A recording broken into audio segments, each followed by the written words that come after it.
आप सब सोच रहे होंगे कि आज मैं कहाँ जाने के लिए तैयार हो रही हूँ। तो बताती हूँ, रुको। आज है मौसी जी के घर जाने की बारी, क्योंकि मौसी जी ने कर रखा गैस का उद्यापन। बच्चों को तैयार करके पहले ही वो बिठा दिए थे और फिर हम तैयार हो गए थे, लेकिन बच्चे कहाँ बैठने वाले हैं। देखो बच्चों ने क्या हालत कर दी है। हस्बैंड जी हो रहे हैं बच्चों पे गुस्सा, लेकिन बच्चे कहाँ मानने वाले हैं। सारे देख रहे हैं और एक दूसरे का नाम ले रहे हैं। कोई अपने ऊपर ये नहीं बोलता कि मैंने ये किया है। फिर सारे बच्चे डर गए, डर के सारे अंदर आ गए थे। फिर मैं भी यहाँ बैठ गई थी, क्योंकि अब हील वील पहन के तैयार होके कुछ काम तो होता नहीं। फिर मैंने सोचा कि मैं कुछ प्रोग्राम के हिसाब से ज़्यादा ही हैवी कपड़े पहन लिए थे। फिर मेरा मूड चेंज हुआ और मैं जल्दी से कपड़े चेंज करके आ गई थी, क्योंकि हमें जाना था श्याम को वाटिका में। उसके लिए मैंने एक सूट प्रेस करके रखा, पहले ही हैंगर पे टांग दिया था। तो मैं जल्दी से गई और फट दे सूट पहना, चूड़ी बदली और बिंदी चेंज की।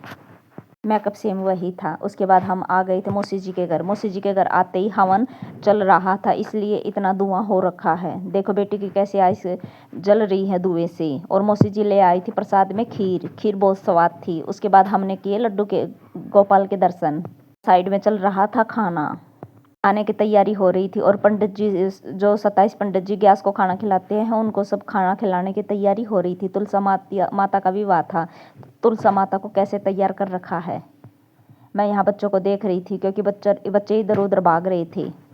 बच्चों को देखना भी जरूरी था, क्योंकि बच्चों को अकेला नहीं छोड़ सकते। बच्चे बार बार ऊपर जाए जा रहे थे, कुछ मिस हैपनिंग ना हो जाए, इस वजह से बच्चों को देखना बहुत ज़रूरी था। कई जगह हमने सुना भी है कि पेरेंट्स की ध्यान ना रखने की वजह से बच्चों के साथ हो गई मिस हैपनिंग। तो हम ऐसा रिस्क नहीं ले सकते। तो मैं बच्चों को नीचे ले आई थी, लेकिन बच्चे नीचे भी नहीं रुकने वाले थे। बच्चों को अपने पापा बाहर दिखाई दिए और फट अपने पापा के पास भाग के चले गए। फिर मैं बच्चों के पीछे पीछे जा रही थी, क्या करूं, क्योंकि गली में रोड का घर है और बहुत सारे व्हीकल जा रहे हैं।